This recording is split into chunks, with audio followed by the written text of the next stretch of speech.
चित्रं परमं पवित्रं सीताकळत्रं नवमेघगात्रं कारुण्यपात्रं शतपत्रनेत्रं श्रीरामचन्द्रं सततं नमामि। జనక్పూర్లో మనం ఖచ్చితంగా వీక్షించవలసిన మరొక ముఖ్యమైన ప్రదేశం ఉందండి. అదే జానకి రాముల వారి కళ్యాణం జరిగిన ప్రదేశం. మిథిలా నగరంలోనే కదా అంగరంగ వైభవంగా ఆ శ్రీరామచంద్రుల వారికి ఆ సీతమ్మ తల్లికి వివాహం జరిగింది. ఆ వివాహం జరిగినటువంటి ప్రదేశం ఆ కళ్యాణ మండపం దగ్గరికి ఇప్పుడు మనం వెళ్తున్నాం. ఇక్కడే వెళ్దాం రండి. లోపలికి వెళ్ళాలంటే టికెట్ తీసుకుని మనలో వెళ్ళాల్సి ఉంటుంది. ఇక ఆల్రెడీ నేను టికెట్ తీసుకున్నాను, 10 రూపీస్. రండి వెళ్దాం.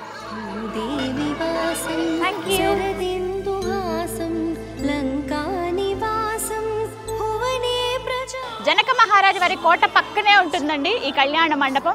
ఇక్కడ మనకి కోట కనిపిస్తుంది కదా, అదే ప్రాంగణంలోనే ఆ గేట్ దగ్గర మనకి ఫస్టే కనిపిస్తుంది. బట్ మనం మహల్ అంతా చూసేసి వచ్చిన తర్వాత ఈ ప్రదేశం చూడొచ్చు. ఇక్కడే కళ్యాణం జరిగినటువంటి స్థలం అనమాట, కళ్యాణ మండపం. ఈ దగ్గరలోనే కొంచెం మనం ఒక దగ్గర ఒక 100 అడుగులు వేయాల్సి ఉంటుంది ముందుకు. ఇలా వెళ్తే సుందరంగా కనిపిస్తుంది. ఇక్కడ నుంచి కూడా చూడొచ్చు ఎంత బ్యూటిఫుల్గా ఉందో చూడండి. ఇది కనిపిస్తుంది కదా ఇక్కడ. ఇదంతా కూడా మిథిలా నగరమే. ఈ మిథిలా నగరంలోనే ఎంతో వైభవంగా వివాహం జరిగింది. దశరథ మహారాజు 4 కుమారులకి కూడా ఇక్కడ ఈ మిథిలా నగరంలో, అంటే ఒకే ముహూర్తానికి 4 కుమారులకి వివాహం చేశారు కదా దశరథ మహారాజు. అందులో మరీ ముఖ్యంగా మనం కొలుచుకునే ఆ శ్రీరామచంద్రుడికి ఆ సీతమ్మ వారి వివాహం ఇక్కడే జరిగిందనమాట.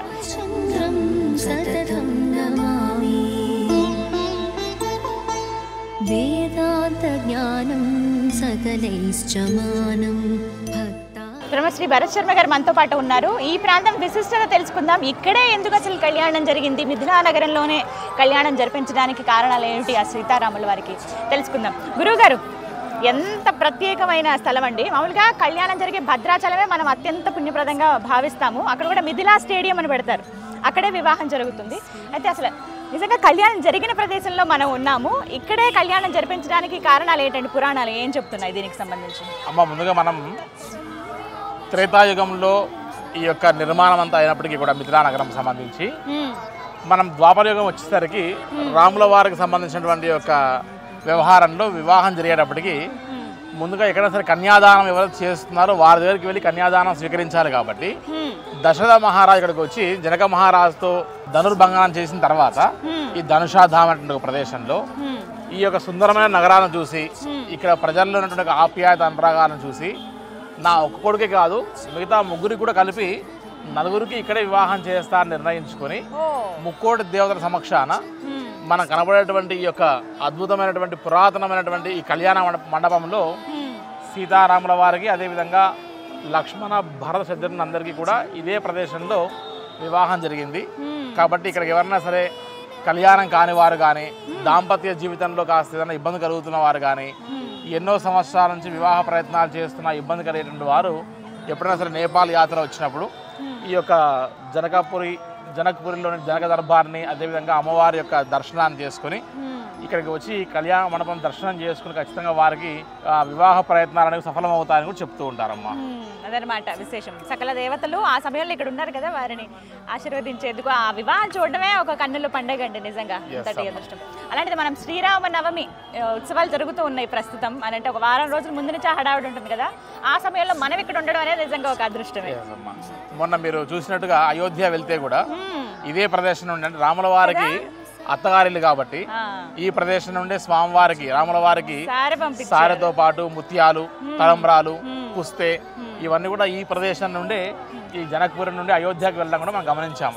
ఎంత ఎక్కువ, చాలా విలువైన సారె పంపించారు అత్తగారు. రామాయణానికి జనక్పురికి చాలా దగ్గర సంబంధం. ఇది కూడా మన భరత భూమి, మన భరత వర్షం, మన భరత ఖండమే కాబట్టి, మన జంబూ ద్వీపమే కాబట్టి. ఒకప్పుడు నేపాల్ కూడా మన హిందూ దేశమే కాబట్టి, ఇప్పటికీ కూడా అత్యధికమైన వారందరూ హిందువులే కాబట్టి ఇక్కడ మన యొక్క భారతదేశానికి చాలా దగ్గర సంబంధం ఈ యొక్క నేపాల్ దేశానికి ఉందని చెప్పొచ్చు. ఇంకా చాలా ది బెస్ట్ ఎక్స్పీరియన్స్ అండి ఇక్కడికి వచ్చిన తర్వాత. థ్యాంక్ యూ సో మచ్ అండి. జై శ్రీరామ్. జై సీతారాం. మందారమాలం వసనేరసాలం పూర్ణైర్విశాలం. ఇదే మండపంలో సీతారాముల వారికి, అలాగే లక్ష్మణ భరత శత్రుఘ్నులు వీరందరూ కూడా వివాహం జరిగింది ఇక్కడేనండి. ఇక్కడే చూడొచ్చు. రామాభిరామం నయనాభిరామం వదనాభిరామం సుగుణాభిరామం చిన్న చిన్న విగ్రహాల మధ్యలో ఉన్నాయి, సాలగ్రామాలు ఉన్నాయి. అలాగే చుట్టూ కూడా మనకి మిగతా విగ్రహాలన్నీ చూడొచ్చు. అలాగే మధ్యలో సీతారాముల వారు. ఇక్కడ అన్నీ కూడా మనం చూస్తూనే ఉంటాం కదా, పాలరాతితో ఉంటాయి విగ్రహాలన్నీ కూడా. నల్లటి శిలతో మనకి ఎక్కడా కనిపించవు, మొత్తం మార్బుల్ పాలరాతితోనే విగ్రహాలన్నీ ఉంటాయి. ఎంతటి పుణ్యస్థలం అండి. ఈ ప్రాంతంలో అడుగు పెట్టడమే నిజంగా అదృష్టంగా భావిస్తాను. అయోధ్య వెళ్ళినప్పుడు అనుకున్నాను నేను ఖచ్చితంగా, అంటే రామాయణానికి సంబంధించినవి ఇంకా అన్నీ చూస్తే బాగున్న అవకాశం నాకు సీతారామచంద్రుల వారు ఇస్తే బాగుంది అనుకున్నాను. ఏమో ఆయన దీవించారు. సీతమ్మ తల్లి పెరిగినటువంటి ఆ ప్రదేశం కావాలంటే ఆవిడ దొరికిన ప్రదేశం పెరిగినది. అలాగే స్వామివారి కళ్యాణం జరిగిన కళ్యాణ మండపం దగ్గర ఈ సమయంలో ఉన్నానంటే నాకు నిజంగా చాలా సంతోషంగా సంతృప్తిగా అనిపిస్తోంది మనసంతా కూడాను. ఇదే ప్రదేశంలో కళ్యాణం జరిగింది రామచంద్రుల వారికి, లక్ష్మణుల వారికి, భరతుల వారికి, శత్రుఘ్నుల వారికి. వీరు నలుగురికి కూడా ఇక్కడే కదా వివాహం చేశారు, మిథిలా నగరంలో. ఇదే కళ్యాణ మండపంలో సకల దేవతలు ఆ సమయంలో ఇక్కడే ఉన్నారు ఆ కళ్యాణాన్ని వీక్షించేందుకు. సీతారామ కళ్యాణం అంటే మనం ఎంత కన్నుల పండుగ, ఏ ఆలయంలో జరిగితేనే మన ఇంట్లో సంబరం, ఇది మన ఇంట్లో కళ్యాణం అని చెప్పి అంత వైభవంగా అంత ఘనంగా మనం, కొంతమంది అయితే వివాహాలు చేస్తారు ఆలయాల్లోకి వెళ్తారంటే మన వాళ్ళతో ఈ వివాహం అన్నట్టుగా చక్కగా తయారయ్యి అన్ని కార్యక్రమాలు ఏర్పాటు చేసుకుని మనం ఆ రోజు సెలవులు పెట్టుకుని వెళ్ళి వీక్షిస్తాం కదా, అంత ఘనంగా మనందరం చేసుకుంటాం. మనం తెలుగువారిగా మనందరికీ భద్రాచలంలో జరిగేటువంటి ఆ కళ్యాణం అంటే అందరికీ బాగా తెలుసు. మనం ఎప్పుడెప్పుడు చూద్దాం, ఆ సంవత్సరానికి ఒక్కసారి జరిగేటువంటి అద్భుత ఘట్టాన్ని వీక్షించేందుకు మనందరం కుతూహలంగా ఉంటాం. సంవత్సరానికి ఒక్కసారి జరిగేటువంటి అద్భుత ఘట్టాన్ని వీక్షించేందుకు ఎంతో కుతూహలంగా మనం ఆసక్తిగా ఎప్పుడెప్పుడు వస్తుందో అవకాశం అన్నట్టుగా వెళ్తాం. ముందు నుంచి టికెట్స్ అవి రిజర్వ్ చేసుకుని భద్రాచలం వెళ్ళి మిథిలా స్టేడియంలో జరిగేటువంటి ఆ కళ్యాణానికి.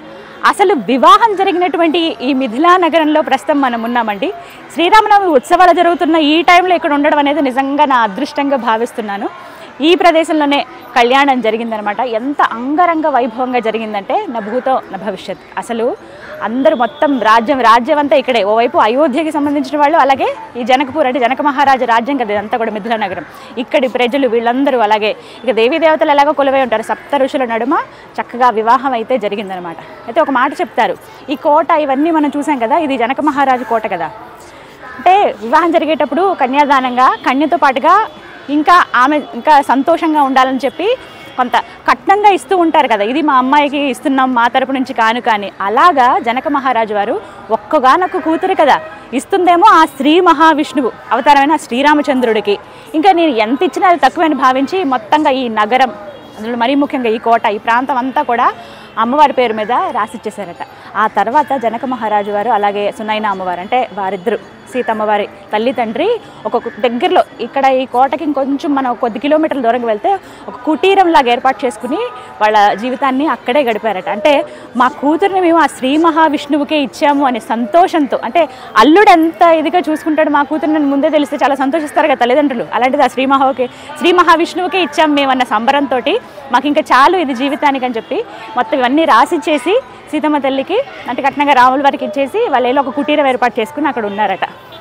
నిజంగా భలే అనిపిస్తుందండి. ఆ కాలంలో త్రేతాయుగంలో జరిగిందనమాట.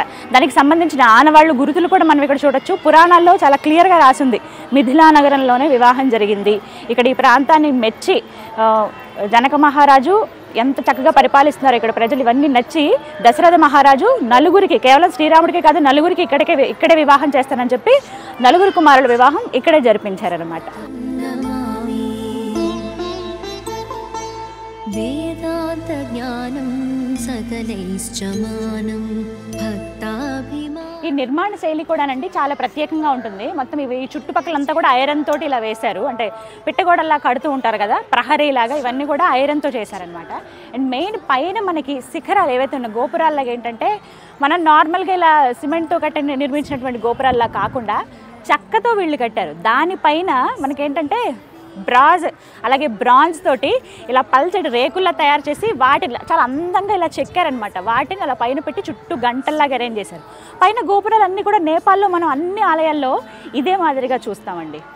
చూడండి ఇక్కడ నుంచి కనబడుతుంది, వుడ్ తోటి చేశారు కంప్లీట్గా. ఆ పైన ఈ లోహంతో కవర్ చేశారన్నమాట పల్చటి రేకుల్లాగా. దూరం నుంచి చూస్తే చాలా బ్యూటిఫుల్గా ఉంటుంది. శ్రీరామచంద్రం సతతం నమామి, శ్రీరామచంద్రం సతతం నమామి, శ్రీరామచంద్రం సతతం.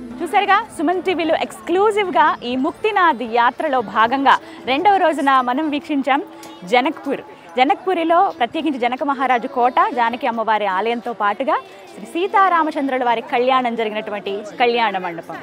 జై శ్రీరామ్.